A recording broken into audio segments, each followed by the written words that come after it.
তাদের সাথে দুইটা বিশাল ছক্কা। এশিয়া কাপের ঠিক আগ মুহূর্তে ব্যাট হাতে জ্বলে উঠলেন সাব্বির রহমান। ইংল্যান্ডের প্রতিপক্ষ বোলারদের তুলোধুনো করে তুলে নেন দুর্দান্ত এক সেঞ্চুরি, সাথে বুঝিয়ে দিলেন এখনো ব্যাট হাতে তিনি কতটা কার্যকরী। তার মারা শট দেখে রীতিমতো অবাক হয়ে যান এক বোলার। ইংল্যান্ডে সাব্বিরের করা এমন দুর্দান্ত সেঞ্চুরি নিয়ে বিস্তারিত জানবো রিপোর্ট।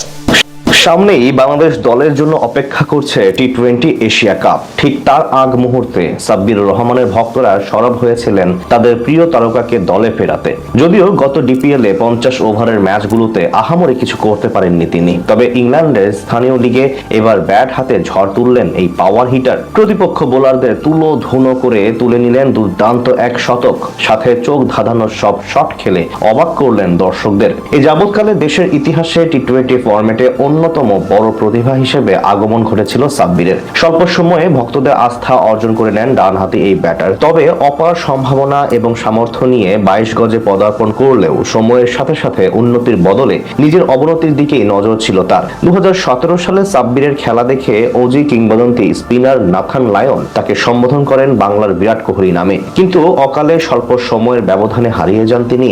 তার ভক্তরা অবশ্য এখনো স্বপ্ন দেখেন তাদের প্রিয় তারকা আরো একবার ফিরবেন সেই পুরনো ছন্দে। এবার সেই আশার পালে নতুন করে যেন হাওয়া দিলেন সাব্বির। দীর্ঘদিন পর ব্যাট হাতে সেঞ্চুরির দেখা পেলেন এই ক্রিকেটার। বর্তমানে ইংল্যান্ডের এনসিএল প্লাটিনাম এলিট ডিভিশন লিগে কুমিল্লা ওয়ারিয়র্সের হয়ে খেলছেন সাব্বির। সেখানে সময়টা বেশ ভালোই কাটাচ্ছেন তিনি, যার ধারাবাহিকতায় এবার ঝড় তুললেন 22 গজে।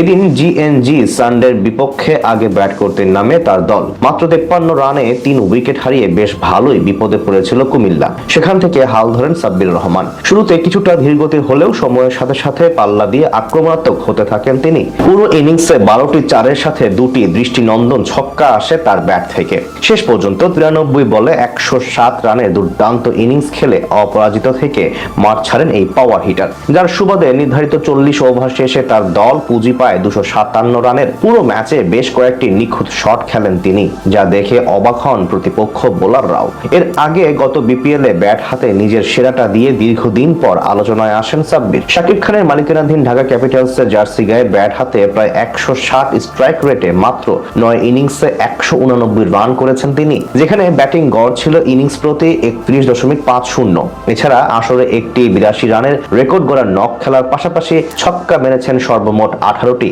তখন থেকে নতুন করে আলোচনায় আসেন এই পাওয়ার হিটার। যদিও কিছুদিন আগে সমাপ্ত হওয়া ঢাকা প্রিমিয়ার লিগে ম্লান করেছেন ভক্তদের আশা। পারটেক্স স্পোর্টিং ক্লাবের হয়ে পুরোপুরি ব্যর্থ ছিলেন তিনি, তবে ভক্তদের প্রত্যাশা ধীরে ধীরে আবারও ফর্মে ফিরবেন এই মাস্টার ক্লাস ব্যাটার।